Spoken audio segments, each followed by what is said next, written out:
RJ Classes 2.0। नमस्कार दोस्तों, मैं आरजे सिद्धार्थ आरजे क्लासेस 2.0 में आपका स्वागत करता हूं। दोस्तों, इतिहास की एक और कड़ी जोड़ते हुए आज हम पढ़ेंगे नवपाषाण काल।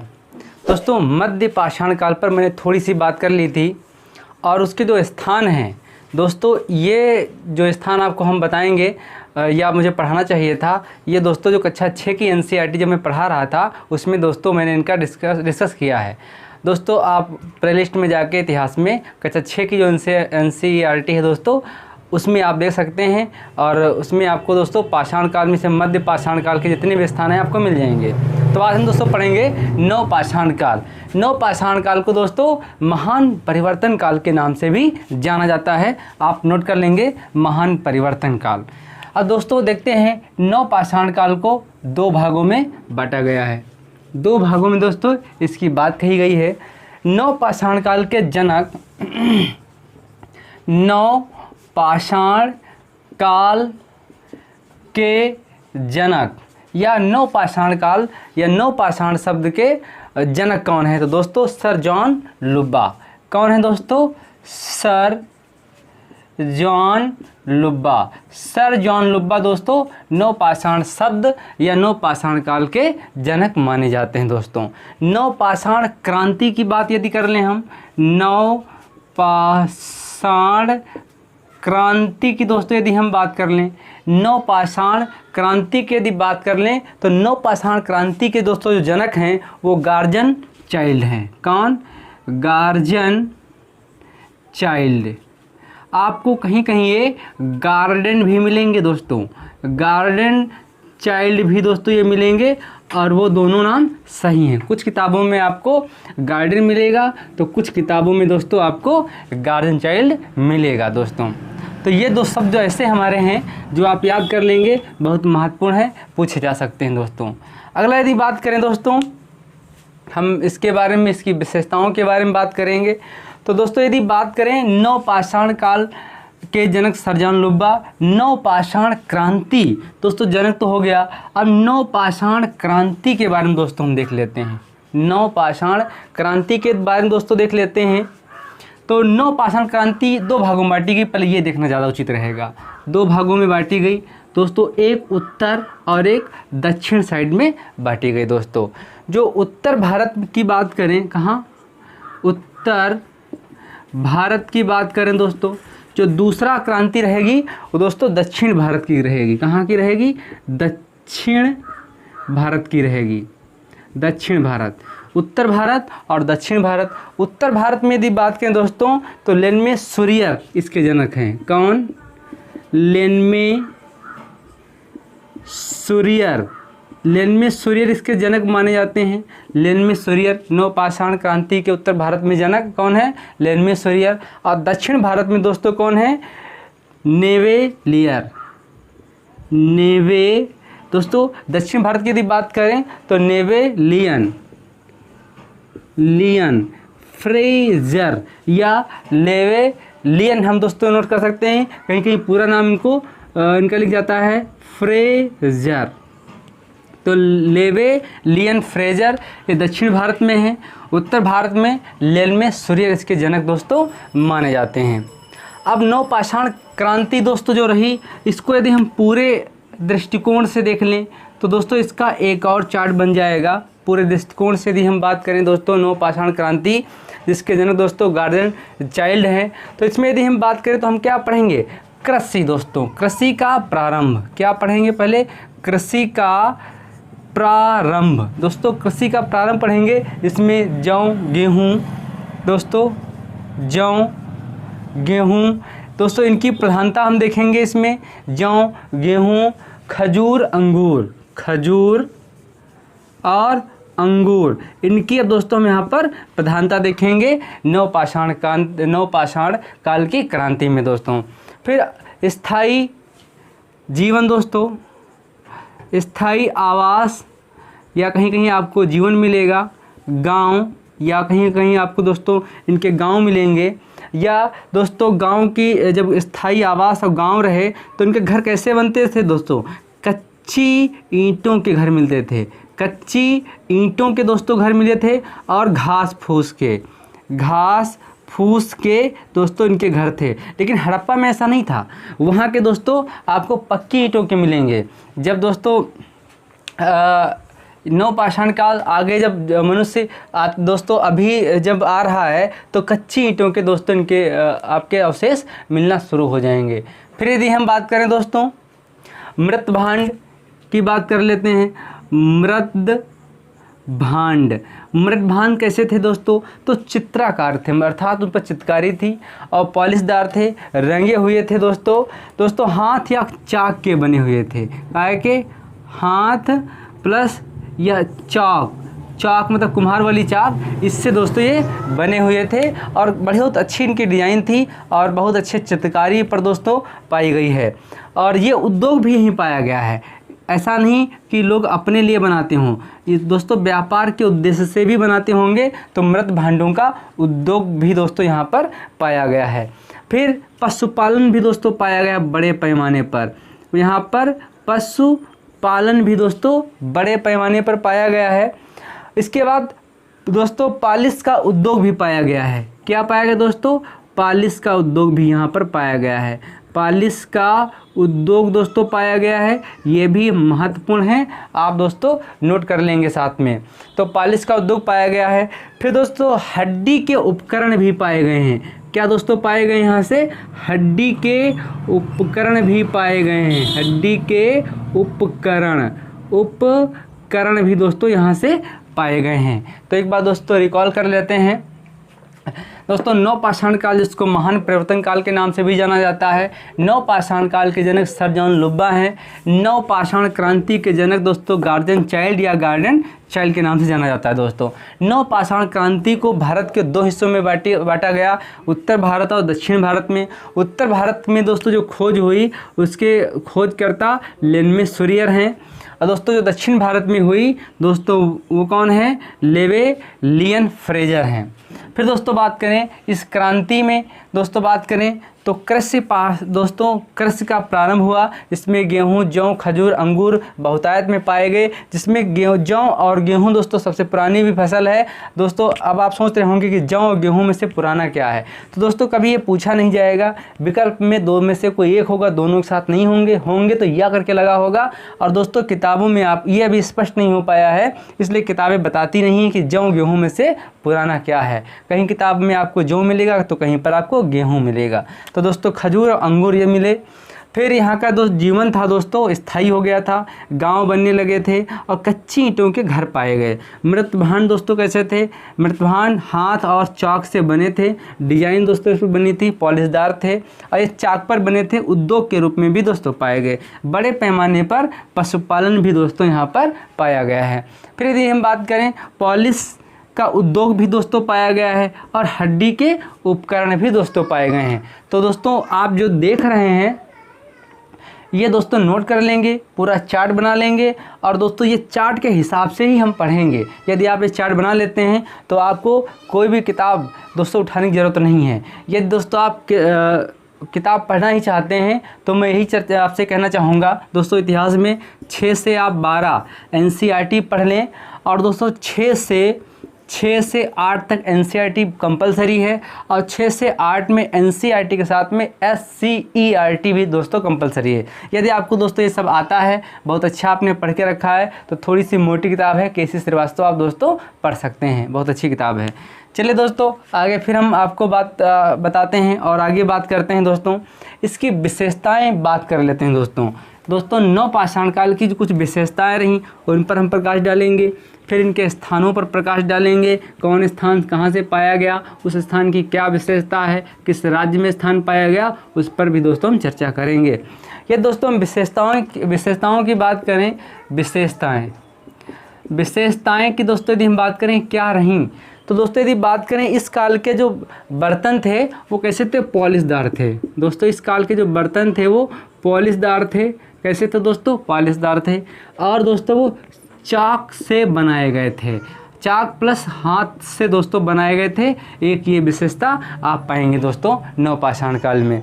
फिर दोस्तों यदि बात करें तो यहाँ के जो औजार थे, यहाँ के दोस्तों जो औजार थे औजार वो छोटे छोटे थे। कैसे थे दोस्तों? छोटे छोटे औजार थे और घिसे हुए औजार थे दोस्तों, घिसे हुए थे, अर्थात वो घिस घिस के छोटे कर दिए गए होंगे, घिस घिस के बनाए गए होंगे, ताकि जिनसे आज की दोस्तों सब्जी वगैरह काटी जा सके और फसल है, फल हैं या छोटे छोटे टुकड़ों में मांस किया जा सके। दोस्तों ये घिसे हुए यहाँ के औजार पाए गए और छोटे छोटे औजार पाए गए, पॉलिशदार पाए गए और दोस्तों हाथ से बने हुए दोस्तों यहाँ के बर्तन पाए गए। दोस्तों अगला यदि हम बात करें, जॉन लुब्बा, जो दोस्तों नवपाषाण काल के जनक माने जाते हैं। जॉन लुब्बा ने दोस्तों किताब लिखी थी प्री हिस्टोरिका, दोस्तों पत्रिका निकाली थी प्री हिस्टोरी टाइम।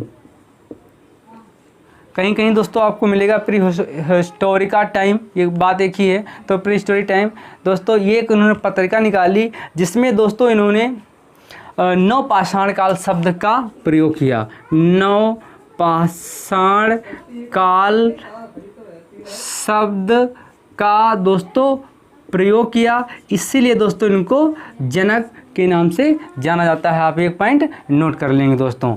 यदि दोस्तों आगे हम बात करें तो नवपाषाण काल का शब्द ये हो गया प्री हिस्टोरिका टाइम्स। औजार छोटे छोटे थे, घिसे हुए थे, पॉलिशदार थे।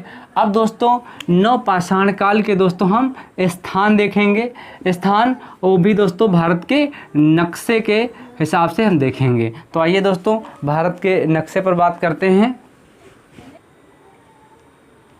दोस्तों अब स्थान से देख लेते हैं।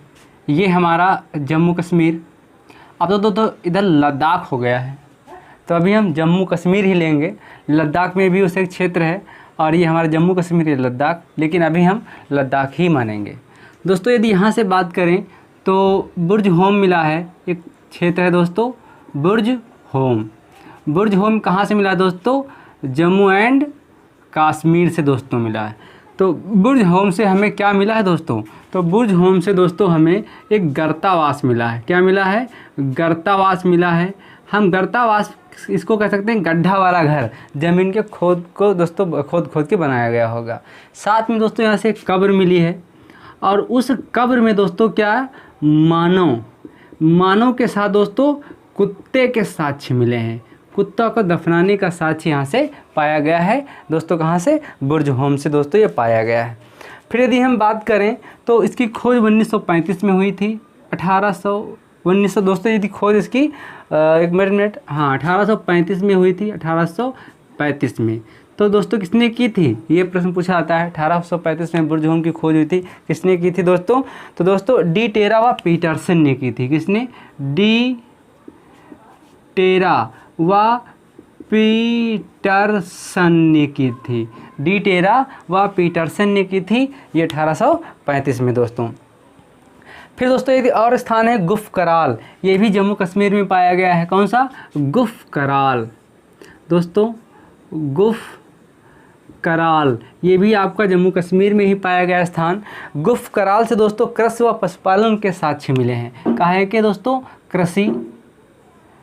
कृषि और पशुपालन के साक्ष्य मिले हैं। कृषि और पशुपालन के साक्ष्य मिले, साथ में दोस्तों यहाँ से हड्डियों के साक्ष्य मिले हैं। हड्डी भी दोस्तों पाई गई हैं और हड्डी ज़्यादा मात्रा में मिली हैं। साथ में दोस्तों हड्डी के औजार भी पाए गए हैं। हड्डी के औजार भी दोस्तों यहाँ से पाए गए हैं। कहाँ से? गुफ कराल से हड्डी के औजार पाए गए हैं। और दोस्तों धूसर मृत भांड भी पाए गए हैं। क्या पाए गए हैं? धूसर मृत भांड, धूसर मृद भांड, दूसरे मृद भांड भी पाए गए हैं। दोस्तों एक चीज़ और पाई गई है गुफ कराल से, सिलबट्टा भी पाया गया है। क्या पाया गया है? सिलबट्टा। गुफ कराल से दोस्तों सिलबट्टा भी पाया गया है। तो मैं बात कर लूँ बुर्ज होम की दोस्तों खोज 1835 में डी टेरा व पीटरसन ने की थी। बुर्ज होम से दोस्तों गर्तावास पाए गए हैं, वहाँ से कब्र पाई गई जिसमें मानव और कुत्ते के साक्ष्य, दफनाने के साक्ष्य पाए गए हैं।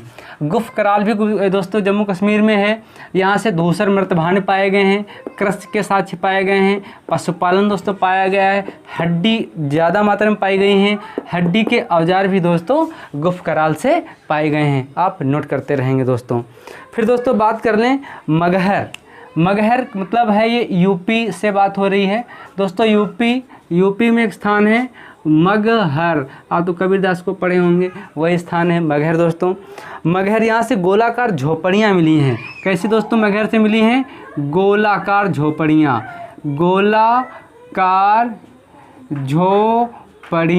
गोलाकार झोपड़ियाँ मिली हैं दोस्तों। कहाँ से? मगहर से। मगहर से गोलाकार झोपड़ियाँ मिली हैं। और दोस्तों यहाँ से धान, जौ, पशुबाड़ा भी पाया गया है। क्या? धान के साथ जौ के साथ और दोस्तों यहाँ पर पशुबाड़ा भी पाया गया है। इससे जाहिर होता है कि यहाँ पर पशु बहुतायत में पाले जाते होंगे। कहाँ से दोस्तों? मगहर से। चौपानी मांडो भी दोस्तों, चौपानी मांडो भी आपका उत्तर प्रदेश में ही पाया गया है। एक स्थान है चौपानी मांडो। कौन सा दोस्तों? चौपानी मांडो दोस्तों एक स्थान उत्तर प्रदेश में है, यहाँ से पाया गया है। और यहाँ पर भी दोस्तों कुछ अवशेष मिले हैं। क्या मिले हैं? मृद भांड मिले हैं। ये दोस्तों कैसे हैं? ये हस्तशिल्प हैं, हाथ के बने हैं, चाक के बने नहीं हैं, याद कर लेना। चौपानी मांडो से मृद भांड पाए गए हैं, वो दोस्तों हाथ के बने हुए हैं। मधुमक्खी छत्ते की आकार की झोपड़ियाँ पाई हैं। जैसे दोस्तों हमारी मधुमक्खी छत्ता लगाती है, वैसे यहाँ से झोपड़ियाँ पाई गई हैं, वैसी यहाँ से दोस्तों झोपड़ियाँ पाई गई हैं। मधुमक्खियों के छत्ते के आकार की झोपड़ियाँ पाई गई हैं चौपानी मांडो से दोस्तों। इसके बाद में यदि हम बात करें तो झोपड़ियाँ थोड़ी बहुत नहीं दोस्तों, बहुत ज़्यादा मात्रा में पाई गई हैं। फिर दोस्तों यदि बात कर लें हम मेहरगढ़ दोस्तों पाकिस्तान में पड़ता है। हम यहाँ से इस तरीके से लेंगे, ये स्थान ये है मेहरगढ़। कहाँ? मेहरगढ़ दोस्तों कहाँ है? ये पाकिस्तान में है। मेहरगढ़ पाकिस्तान से है। यहाँ से भी दोस्तों बहुत अच्छे साक्ष्य मिले हैं, आप नोट कर लेंगे। कहाँ मिले हैं दोस्तों? यहाँ पर गेहूं की 3 प्रजातियाँ और दोस्तों जौ की 2 प्रजातियाँ यहाँ से पाई गई हैं। मेहरगढ़ पाकिस्तान से दोस्तों गेहूं की 3 प्रजातियाँ, जौ की 2 प्रजातियाँ पाई गई हैं। आप दोस्तों नोट कर लेंगे ये। दोस्तों अगला इसमें आपको कच्ची ईंटों के आयताकार मकान, दोस्तों मेहरगढ़ से कच्ची ईंटों के मकान पाए गए हैं। कच्ची ईंटों के आयताकार मकान पाए गए हैं। स्थायी जीवन पाया गया है। स्थायी जीवन या निवास दोस्तों पाया गया है। कच्ची ईंटों के आयताकार मकान पाए गए हैं मेहरगढ़ से दोस्तों। यहीं से कच्ची ईंटों मकान, स्थायी जीवन और दोस्तों यहाँ से गेहूं की 3 आकार की फसल और कच्ची ईंटों के उद्योग भी हल्की मात्रा में यहाँ से प्रतीत होता है अभी हाल ही की खोज से। लेकिन आप नोट कर लेंगे कि बस इतना ही, गेहूं की 3 मात्राएं, जौ की 2 मात्राएं, कच्ची ईंटों के आयताकार दोस्तों मकान और स्थायी जीवन पाकिस्तान से मेहरगढ़ से दोस्तों पाया गया है। एक दोस्तों ये पॉइंट है, आप नोट कर लेंगे, बहुत ज़रूरी पॉइंट है दोस्तों। कोल्डी हवा, ये भी यूपी से दोस्तों एक स्थान है कोल्डी हवा। मैं इस स्थान को ऐसे लिख रहा हूँ दोस्तों, कोल्डी हवा। ये स्थान पाया गया है कोल्डी हवा। ये स्थान पाया गया है कोल्डी हवा। कहाँ से पाया गया है? उत्तर प्रदेश से पाया गया है। यहाँ धान की खेती के साक्ष्य पाए गए हैं। क्या? धान की खेती के साक्ष्य पाए गए हैं, जो कि 600 ईसा पूर्व पुरानी, या कह सकते हैं कि विश्व में सबसे पुरानी यही खेती के साक्ष्य पाए गए हैं कोल्डी हवा से दोस्तों। 600 ईसा पूर्व पुरानी, या फिर हम कह सकते हैं कि दोस्तों ये विश्व की सबसे पुरानी कृषि के साक्ष्य है। कहाँ से? कोल्डी हवा से हैं। कोल्डी हवा कहाँ से दोस्तों? उत्तर प्रदेश से है। आप ये नोट कर सकते हैं दोस्तों। अगला यदि हम बात करें चिरांद, ये बिहार में है, ये उत्तर प्रदेश में हो गया दोस्तों। और उत्तर प्रदेश के पड़ोस में ही आपका बिहार है इधर। ये अब नक्शा तो दूसरा हम दोस्तों नहीं बना पा रहे हैं, आप समझ जाएंगे दोस्तों। चिरांद कहाँ पड़ता है? ये दोस्तों बिहार में है। चिरांद बिहार में है, आप नोट कर लेंगे दोस्तों। तो चिरांद से हड्डी के उपकरण पाए गए हैं। क्या दोस्तों पाए गए? हड्डी के उपकरण पाए गए हैं। इसमें सबसे ज़्यादा जो हड्डी पाई गई है या सींग पाए गए हैं वो दोस्तों हिरण के हैं, या कह सकते हैं हिरण के सींग और हिरण की हड्डी दोस्तों चिरांद से पाई गई हैं। अगला दोस्तों सारूतारू स्थान एक है असम में। कहाँ है? सारूतारू स्थान एक असम में है। कौन सा? सारू तारू ये स्थान दोस्तों असम में है। सारू तारू स्थान असम में है। यहाँ से आदिम कुल्हाड़ियाँ दोस्तों, आदिम कुल्हाड़ियाँ पाई गई हैं। आदिम कुल्हाड़ियाँ मतलब बहुत पुरानी कुल्हाड़ियाँ पाई गई हैं दोस्तों। अंकित मृदभांड पाए गए हैं। अंकित मृदभांड पाए गए हैं। अंकित मृदभांड पाए गए हैं। आदिम कुल्हाड़ियाँ पाई गई हैं दोस्तों। नोट कर लेंगे। सारू तारू ये असम में स्थान पड़ता है। फिर दोस्तों संगनकल्लू कर्नाटक में है दोस्तों। संगनकल्लू कर्नाटक में है। संगनकल्लू दोस्तों कर्नाटक में है।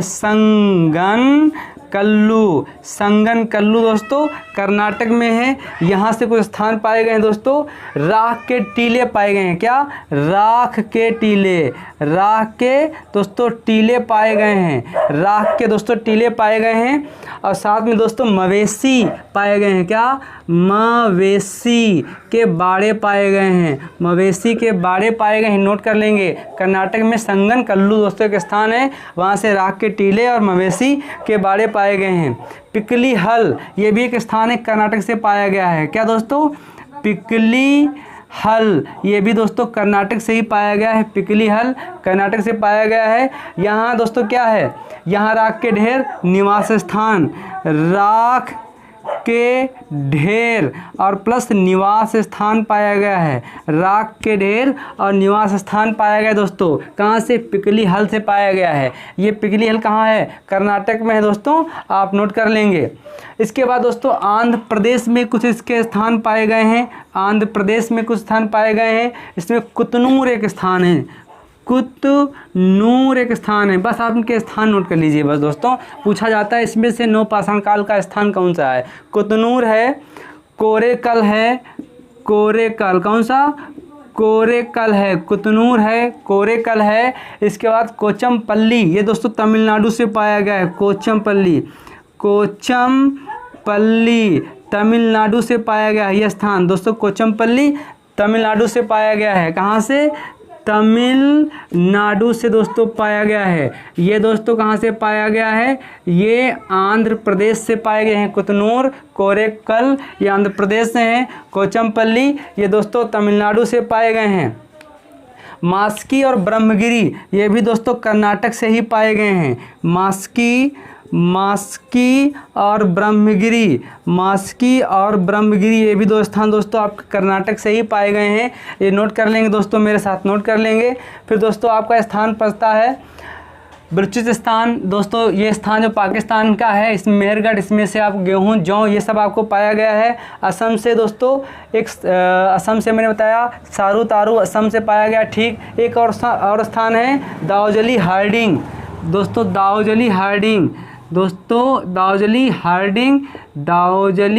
हार्डिंग यहाँ से कृषि के साक्ष्य पाए गए हैं। ये भी दोस्तों कहाँ है? असम में है। दार्जिलिंग हार्डिंग ये एक असम में है, यहाँ से कृषि के साक्ष्य पाए गए हैं। और थोड़ा सा पशुपालन भी पाया गया है दार्जिलिंग हार्डिंग से, जो कि असम में पड़ता है। पशुपालन पाया गया है दोस्तों। चौपानी मांडो मधुमक्खी के आकार के छत्ते पाए गए हैं। ये दोस्तों ये उत्तर प्रदेश से मैंने बताया। फिर यदि दोस्तों हम बात करें तो गुजरात में बहुत विशेष स्थान इसके नहीं मिले। और राजस्थान में दोस्तों यदि बात करें तो बहुत विशेष स्थान इसके नहीं पाए गए। अफ़गानिस्तान में दोस्तों एक स्थान यहाँ बना लेते हैं। अफ़गानिस्तान से दोस्तों आपको कुछ साक्ष्य मिले हैं। बलूचिस्तान वहाँ से दोस्तों कृषि के साक्ष्य मिले हैं, पशुपालन के साक्ष्य मिले हैं और निवास स्थान के साक्ष्य दोस्तों मिले हैं। अब दोस्तों यदि हम बात कर लेते हैं, मैं सिर्फ आज शोर शराबा हमारे वहाँ ज़्यादा है पड़ोस में दोस्तों, तो मैं मना भी नहीं कर सकता, तो मैं आपसे यही चर्चा कर लूँगा कि किस राज्य से क्या पाया गया है। आप नोट कर लीजिए सब सिर्फ दोस्तों आहार संस्कृति है। मैं इसको मिटा दूं दोस्तों, इस नक्शे को मैं मिटा रहा हूं और दोस्तों मैं नाम लेके बोल दूंगा, क्योंकि टाइम दोस्तों कम है और शोर शराबा ज़्यादा है। आप डिस्टर्बेंस दोस्तों हो सकता है, आपको डिस्टर्ब हो सकता है हमारा वीडियो, तो आपसे दोस्तों चर्चा कर लेते हैं। और जैसे मैं नाम लूँगा तुरंत आप नक्शे में देखेंगे, ज़्यादा सही रहेगा दोस्तों। चलिए दोस्तों तुरंत देख लेते हैं कि कुछ संस्कृति का विकास हुआ, वो संस्कृत दोस्तों कैसे रही और संस्कृत कहाँ पर विकसित हुई, ये आप देख लेंगे तो दोस्तों आसानी रहेगी। और खूब पूछा जाता है आहार संस्कृत राजस्थान, कौन सी? आहार संस्कृति राजस्थान, आहार संस्कृति राजस्थान। तो आहार संस्कृति का विकास दोस्तों कहाँ हुआ? राजस्थान में हुआ। ये कैसे थी दोस्तों?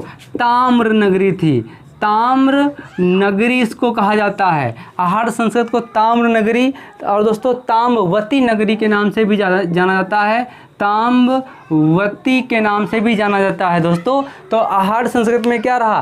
तांबा गलाने की फैक्ट्री पाई गई दोस्तों, कपड़े की छपाई कारखाना पाया गया, पत्थर तोड़ने का कारखाना पाया गया, गंदे पानी के निकास के लिए चक्रकूप पाए गए, गंदे पानी निकास के लिए चक्रकूप पाए गए। ये दोस्तों आहार संस्कृति की विशेषता है। गिलुंड क्षेत्र ये भी राजस्थान में है दोस्तों, देख लेते हैं। गिलुंड क्षेत्र, गिलुंड क्षेत्र, गिलुंड क्षेत्र दोस्तों ये भी आपका राजस्थान में है। गिलुंड क्षेत्र भी आपका दोस्तों राजस्थान में है। यहाँ अग्निकुंड के साक्ष्य पाए गए, अग्निकुंड के साक्ष्य पाए गए। एच.डी. संकालिया ने गिलुंड को दोस्तों बनारस का एक शहर बताया था। एक ही स्थान दोस्तों नोट कर लेंगे। मिट्टी के घर पाए गए दोस्तों, मिट्टी के घर पाए गए यहाँ से। और दोस्तों पत्थर काटने का कारखाना भी पाया गया दोस्तों। मालवा या कायथा संस्कृत देख लेंगे, ये कहाँ है? मध्य प्रदेश। मालवा या दोस्तों कायथा संस्कृत ये एमपी मतलब मध्य प्रदेश है। इसकी दोस्तों एक विशेषता देख लेते हैं। यहाँ से वी.एस. दोस्तों वकंडकर को दोस्तों कायथा संस्कृत की खोज करने का श्रेय जाता है। ये अच्छी किस्म का यहाँ पर दोस्तों तांबा पाया गया, अच्छी किस्म के मृतभांड और कपास के साक्ष्य भी मालवा संस्कृत से या मालवा या कायथा से पाए गए। फिर एरण दोस्तों मध्य प्रदेश में है। कौन संस्कृत है? एरण संस्कृत, ये भी दोस्तों मध्य प्रदेश में है दोस्तों। यहाँ से किलेबंदी पाई गई। एरण संस्कृत मध्य प्रदेश में है, ये भी दोस्तों यहाँ से क्या पाएगा? किलेबंदी पाई गई। नवदा टोली मध्य प्रदेश में है दोस्तों। नवदा टोली, क्या? नवदा टोली दोस्तों ये भी आपका मध्य प्रदेश में है। नवदा टोली यहाँ से सबसे अधिक खुदाई के साक्ष्य पाए गए, सबसे अधिक किस्म के साक्ष्य पाए गए दोस्तों। सबसे अधिक किस्म के अनाज विभिन्न मात्राओं के अनाज पाए गए दोस्तों। सबसे दोस्तों यहाँ पर ग्रामीण बस्ती भी आपकी नवदा टोली से पाई गई। जारवे संस्कृत महाराष्ट्र दोस्तों, जारवे संस्कृति ये महाराष्ट्र है दोस्तों। यहाँ से दैमाबाद ताम्रपाषाण का सबसे बड़ा क्षेत्र आपका पाया गया है नार्वे संस्कृत महाराष्ट्र से। फिर दोस्तों कांस्य के रथ यहाँ पर पाए गए, कांस्य के रथ दोस्तों यहाँ से पाए गए। जारवे से कांस्य का रथ पाया गया। इनाम गांव किलेबंदी बस्ती पाई गई दोस्तों। खेसरी फसल के साक्ष्य पाए गए। चूल्हे से कुत्ते की हड्डी के साक्ष्य दोस्तों पाए गए। तो दोस्तों कुछ संस्कृत थी जो मैंने आपसे चर्चा की। यदि आपको कहीं से समझ में ना आ रहा हो तो आपको ज़रूरत हो तो दोस्तों मैं दोबारा इस वीडियो को बना सकता हूँ। आज शोर शराबा होने के कारण मैं बहुत अच्छा दोस्तों आपको नहीं पढ़ा पा रहा हूँ, इसके लिए आपसे क्षमा चाहता हूँ। फिर दोस्तों मिलेंगे अगली कड़ी में, तब तक के लिए धन्यवाद, नमस्कार।